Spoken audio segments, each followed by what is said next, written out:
that Arizona sky. Alright, welcome back to our channel. Ito muli sa RP Max Vlog. Mega love shoutout po sa ating lahat guys, mga kaibigan, mga kapatid, mga kalingap. Isang mapagpalang araw po sa ating lahat. Magandang umaga, tanghali, hapon, gabi. Saan man po tayong sulok sa mundong ito. Naway na sa mabuting kalagayan po ang lahat guys sa mga oras na ito. Shoutout po sa ating ama ng Kalingap, Kuya Val Santos Matubang, Kalingap Rab, Atid na Vlogs. At ang Team Rochelle at sa inyong lahat po guys, mega love shoutout. Gusto ko lang pong gawa ng reaction guys. Itong live po ni Ruel of Malalag kagabi.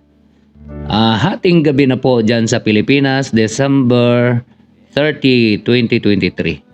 Okay? So, gumawa po siya ng pasasalamat, ika nga, sa 2023. Ika nga, recap, no? Kung ano po yung mga nangyari noong 2023. Mga successes at mga challenges na nagaganap. At siyempre, pasasalamat kung ano po yung mga biyaya na natanggap sa taong 2023. So, sa first part po no, ng kanyang live ay nagkatuwaan.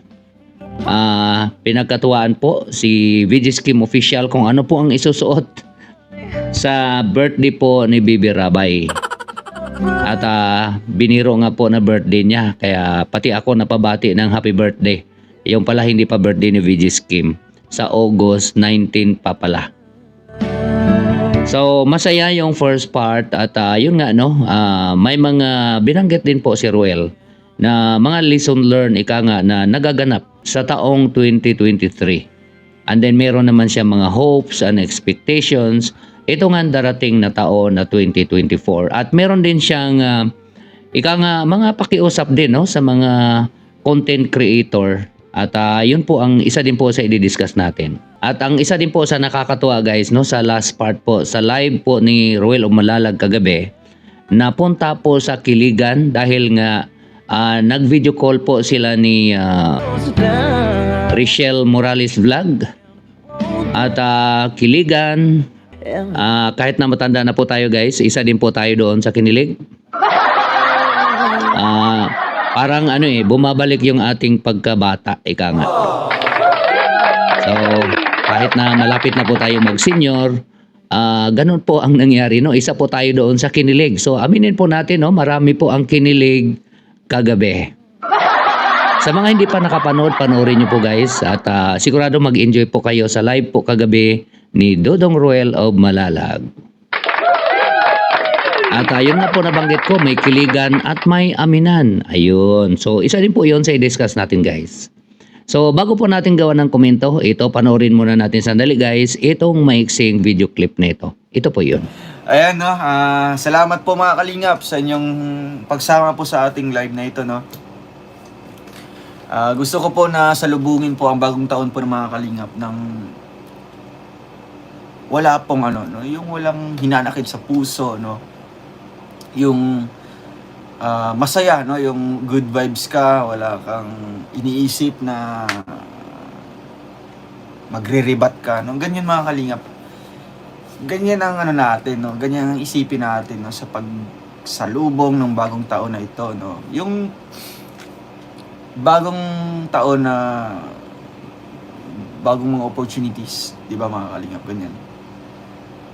Yung isipin mo mga kalingap na bagong taon na, dapat ganito yung mindset ko no. Dapat di na ako papatol sa mga ganitong kaliit na issue. Di na ako magre-rebat sa ganitong issue no, mas maganda kung pag-usapan no in private ganyan. Ganyan po mga kalingap sana no ang mangyayari sa bagong taon na ito no. We're hoping mga kalingap no na good vibes lang palagi no kasi nakaka-stress na ang 2023 mga kalingap. Dami po mga lessons ang ating natutunan diyan no. Marami din po tayong mga syempre maraming mga pagsubok na mga dumarating sa 2023 and mas nanaig po mga kalingap no ang mga blessings no. Mas nanaig po ang mga blessings mga kalingap sa taong 2023 no kasi sa taong ito nakilala ko po kayo no mostly sa inyo halos no? Di naman actually lahat kasi yung iba nakilala ko na po nung andito pa tayo sa Malalag no? Pero ayan, daming mga nangyayari sa 2023 mga kalingap, no. Dami pong mga pagsubok, no, dami pong mga kasiyahan, no, mga naganap, no. Kaya sa 2024 mga kalingap, no, ano pong ating ano pong nilook forward niyo mga kalingap, no? Ano pong mga New Year's resolutions niyo po diyan, no? Comment niyo po diyan mga kalingap para mabasa po natin, no.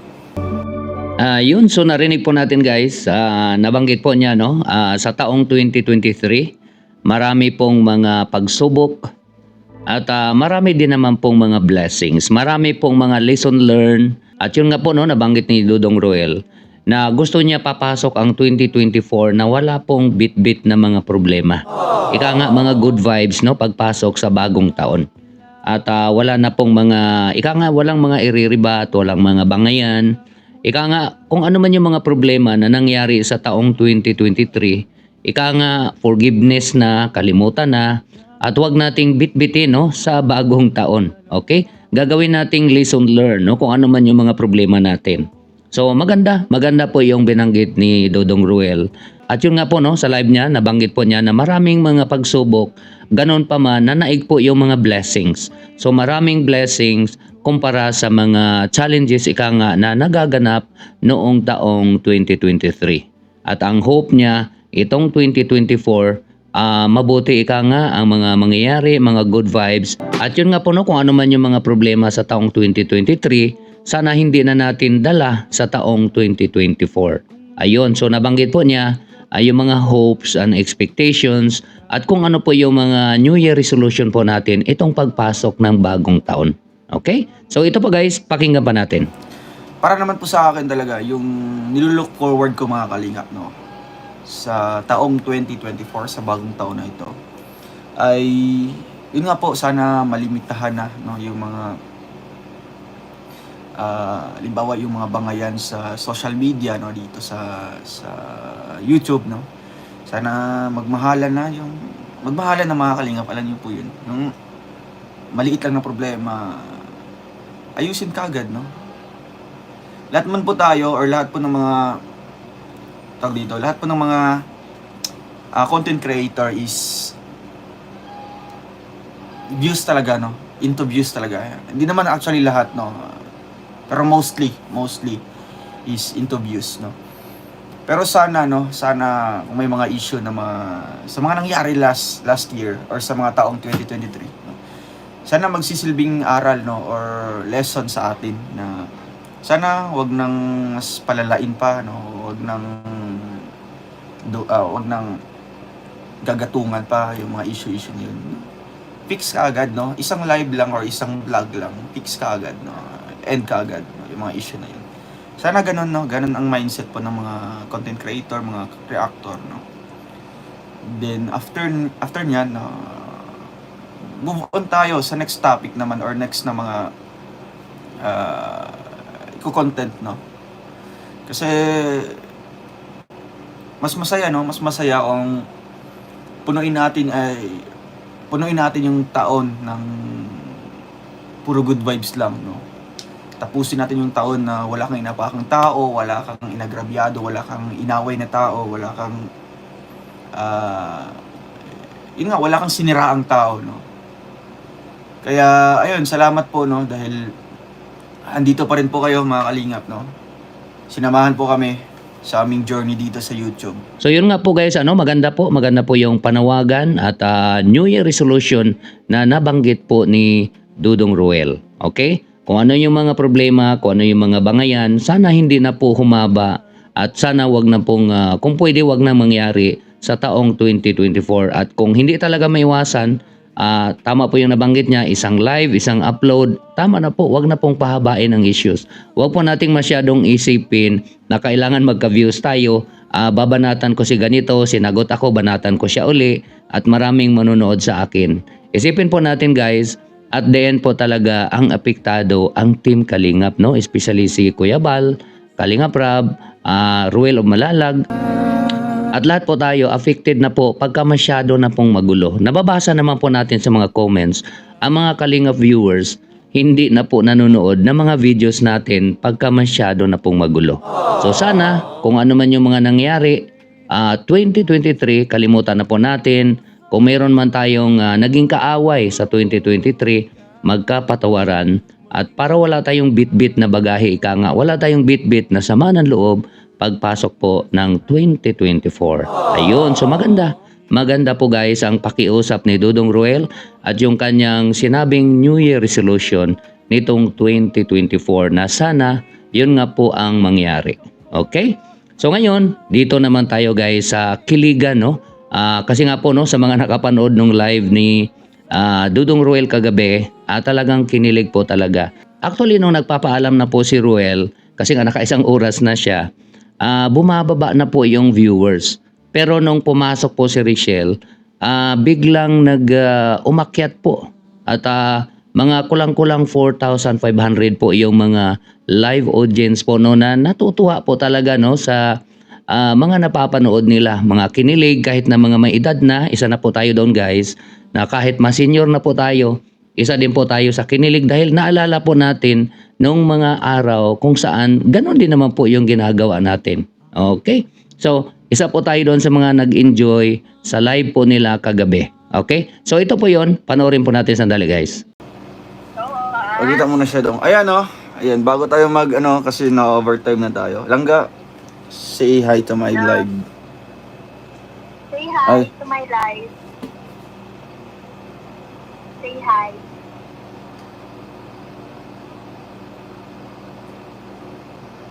Hello po, shoutout po sa inyong lahat. Shoutout po dyan sa nakabusawag sa gilid. Shoutout. Shoutout sa'yo, tumawa ka na. Bata pa bang talaga ako? Bata man kita. Bata man. Babatao. Dai. Bata na kita. Bata mo. Bata na tika. Bata na kita. Bata ka? Bata ka? Langga, I'm luki-luki na. Ano? I'm luki-luki na. Iluwi ka na. Oo. I'm luki-luki na. Maganda mga Overtime tayo. Huwag kang overtime. Oo, sumobra na. 100 minutes na. Inaisagad mo yan hanggang tulog. Magbata na sinda. Ay, langga, magbata na daw tayo. Magbata na sinda ay... Ano yun, langga? Yehey! Mabata si Ruel! Ano yun? Yehey! Mabata si Langga. Mabata ka. Ano nang Mabata ka. Ano magbata na sinda? Mabata ka na Langga. Opo, ito po ang bata ko. Ito po ang bata ko. Maganda po. You're so mabata na. Naamoy mo baga ako, hindi baga. Kasi you already mababa na. Ito po, bata ko. Mas bata na. Ay, grabe. Soon po, soon. Bata na. Dami pala mga taga Bicol dito. Ha? Hotdog, langga. I love you. Ayun, so yun po yung kiligan na nangyari po kagabi guys. Sa mga hindi pa nakapanood, panoorin po natin. At sigurado kahit na may edad na po tayo, mabata, matanda, siguradong kikiligin din po kayo sa mga nangyaring kiligan at yung aminan po nila. Ayun. So, sabi nga nung mga nag-interpret no, yung mga Bicolano na nasa audience, so binanggit po nila na pag sinabing bata mo na, ibig sabihin juwa mo na. Ayun. So, alam naman po natin guys no, na sa mga nakikita naman po natin, hindi na po natin kailangang itanong. Okay? So, matured naman po sila. So, kung sila na at sa nakikita nga po natin sila na, wala naman pong problema doon. Dahil nasa tamang edad na po sila. Okay? So, they are both matured at alam naman po nila yung kanilang ginagawa. Okay? So, maganda guys, maganda po yung live ni Dudong Ruel kagabi. Yun nga po yung nabanggit ko, recap sa kung ano po yung mga nangyayari noong 2023 at kung ano po yung mga New Year resolution o hopes and expectations na gusto po sana ni Dudong Ruel na mangyari nitong 2024. At nabanggit po niya, sasama po siya kay Kuya Bal in case na mag-ikot po si Kuya Bal kahit hanggang Iloilo. So willing po si Dudong Ruel na mamasyal din po doon kasi marami pong mga followers din po doon, no, mga Team Rochelle, na gusto din po na makita si Dudong Ruel na pupunta po doon sa bayan nila. So yun na po guys ang ating komento sa live po ni Dudong Ruel kagabi. At sa mga bago lang po sa aking munting channel, huwag po nating kalimutang i-subscribe at paki-like din po guys ang video na ito. Huwag din po natin kalimutan guys na suportahan ang ating ama ng Kalingap, Kuya Val Santos Matubang, Kalingap Rab, and Atid na Vlogs, at Ruel of Malalag, and Rizal Morales. Suportahan din po natin guys, mga kasama po nating charity vloggers and Kalingap official reactors. Suportahan din po natin guys. Meron na po akong gustong i-promote guys, no? Kung pwede pong dalawin natin, masuportahan po natin ang isang Kalingap charity vlogger na si Kalingap Rose. Napapansin ko po, no, yung mga views po niya sobrang baba po. Minsan 20 views lang, minsan 50 views. Kung may time po tayo guys, madalaw po natin at masuportahan po natin ang kanyang channel, Kalingap Rose. Ayun.